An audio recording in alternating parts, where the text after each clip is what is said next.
प्रवेश करते हैं। श्रीमद् भागवत के प्रथम स्कंद के 5वें अध्याय में हम प्रवेश कर चुके हैं। 7 श्लोक तक पाठ हो चुका है। प्रथम स्कंद अध्याय 5 श्लोक संख्या 7 तक पाठ हो चुका है। 8वें श्लोक से पाठ होगा। प्रसंग यह है कि व्यास जी अपने मन के असंतोष के विषय में सोच रहे थे कि मेरे मन को असंतोष क्यों है। कोई कारण समझ में नहीं आ रहा था। वो बार बार अपने कर्म के ऊपर ध्यान दे रहे थे कि भाई हमने ये भी किया, हमने ये भी किया, वेद के विभाग भी किए, महाभारत की भी रचना की, इतिहास पुराणों की भी रचना की, सबके कल्याण के लिए कुछ न कुछ काम किया, फिर भी चित्त को शांति की, फिर भी मन को असंतोष किया। सोचते सोचते उनको लगा ऐसा हो सकता है कि हमने श्री भागवत धर्मों का वर्णन विस्तार से नहीं किया, यही एक काम अधूरा है, यही रह गया। धर्मादि तो वर्णन किए लेकिन भागवत धर्म वर्णन नहीं किए, क्योंकि ब्राह्मण क्षत्रिय वैश्य शूद्र इनके 4 वर्णों के 4 आश्रमों के धर्म तो वर्णन कर दिए, धर्म अर्थ काम मोक्ष पुरुषार्थ भी वर्णन कर दिए, लेकिन भक्तों को इन 4 पुरुषार्थों से कोई लेना देना नहीं।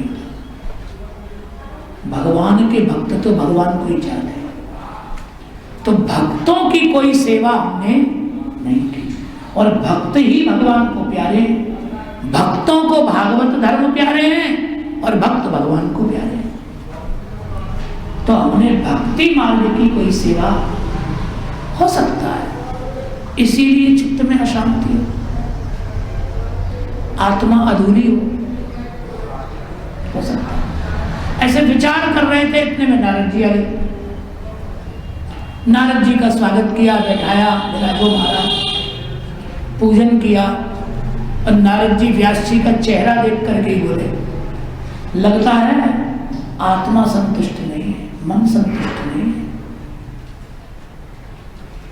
आपके चेहरे पर संतोष नहीं दिखता।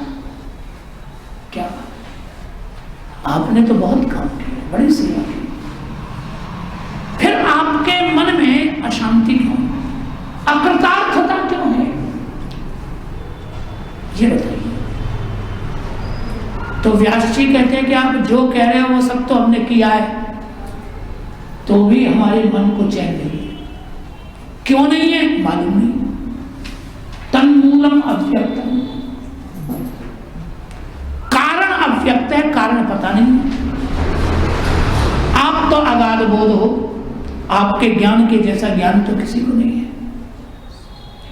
तो पृच्छामहि त्वाम, आपसे ही पूछना, आप ही बताओ कि हमारे मन की अशांति का कारण क्या है, क्यों चित्त में शांति। न्यूनम विचक्ष्व, न्यूनता जो मेरी कमी है, जो हम नहीं कर पाए हैं, उसको आप देखो और देख के हमारी कमी बताओ। ये भी एक बड़ी समस्या है। कई आचार्य महानुभावों के ग्रंथ हमारे पास आते हैं। अब इस बार तो हम दुखी हो गए। काशी वाले पूज्यपाद महाराज श्री का एक बड़ा सुंदर संस्कृत का ग्रंथ हमारे पास है। बहुत कितना परिश्रम किया है उन्होंने, पूछ रही, बहुत परिश्रम, इतना बढ़िया ग्रंथ है, पूछो, हमने देखा है। पर हमको सेवा क्या दी कि इसकी कमी ढूंढो। अब बताओ, इतनी मेहनत किसी महात्मा ने करी और हमारे भाग्य में क्या आया, कमी ढूंढो, कमी निकालो। अब सेवा ये मिली तो उसी दृष्टि से देखना पड़ा,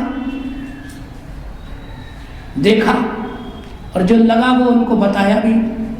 पर बताकर हमने इस बार काशी गए थे तो हमने उनको यही बताया, हमने कहा महाराज हमारे भाग्य में कमी निकालने की सेवा, कोई स्तुति नहीं, कोई प्रशंसा नहीं, इतना परिश्रम आपने किया और हम दोष ढूंढे, बताओ हमारे भाग्य में क्या सेवा लिखी।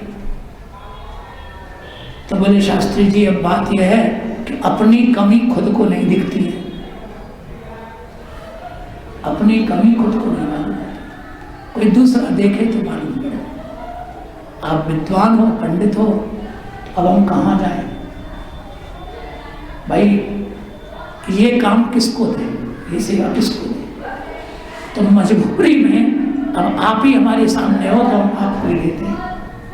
तो हमने कहा आप तो देते हो वो अच्छी बात है, लेकिन हम तो बुराई ढूंढते हैं, इसमें हमको बुराई ढूंढनी पड़ती, अब ढूंढनी पड़ती तो हम बेईमान आदमी नहीं है, ईमानदार आदमी है, जो काम मिलेगा वो करना ईमानदारी से।